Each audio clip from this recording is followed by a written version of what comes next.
పలుకులిచ్చెనే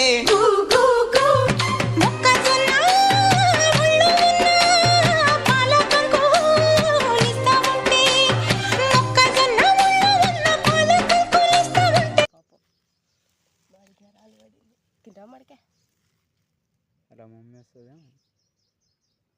అన్నం తీసుకురానికి ఏమో గడ్డి తీసుకురాను దీన్ని బాగున్నాయి కదరా మనకేళ్ళు అమ్మ 2 బాక్సులు ఉంటే ఫస్ట్ అది బాగుంది అనుకున్నాను నేను గడ్డి మోసినావు తర్వాత 2 ఉన్నాయి